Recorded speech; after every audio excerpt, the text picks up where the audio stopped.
বন্ধুরা, আজকে আমি জানি আলোচনা করব সেটা হচ্ছে কালিজিরা ফুলের মধু। এই কালিজিরা ফুলের মধুটা অত্যন্ত উপকারী। আল্লাহ রাসূল বলেছেন যে কালিজিরা হচ্ছে এমন একটা প্রোডাক্ট যার মধ্যে মৃত্যু ব্যতীত সকল রোগের ঔষধ আছে।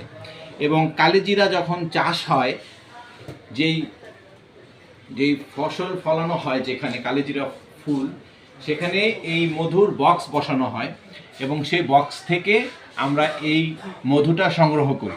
তো এখন দেখা গেছে যে কালিজিরার মধ্যে বা কালিজিরা খেলে আপনি যে উপকারিতা পাচ্ছেন, সেই উপকারিতা সেম উপকারিতা আপনি এই কালিজিরা ফুলের মধুর মধ্যেও পাচ্ছেন। এটা একদম অথেন্টিক এবং অরিজিনাল কালিজিরা ফুলের মধু।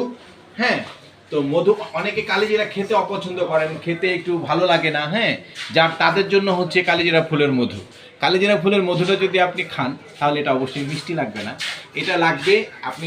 আরেকটা বিষয় বলে দিই, কিভাবে আপনি চিনবেন যে কালিজিরা ফুলের মধুটা অরিজিনাল, অথেন্টিক এবং ভালো। আপনি আমার কাছ থেকে নেন অথবা অন্য কারো কাছ থেকে নেন, তখন আপনি শুধু একটা জিনিস ফলো করবেন, তাহলে আপনি বুঝে যাবেন যে কালিজিরা ফুলের মধুটা কি অরিজিনাল নাকি অরিজিনাল না। কালিজিরা ফুলের মধুটা চেনার একটা উপায় হচ্ছে এই যে আপনারা নিশ্চয়ই ঝোকা গুড় বা ঝোলা গুড় চেনেন। ঝোলা গুড়টা খেতে যেমন লাগে, কালিজিরার ফুলের মধুটা ঘ্রাণ এবং স্বাদ কিছু। ওকে বন্ধুরা, সবাই প্লিজ লাইক, কমেন্ট, শেয়ার এবং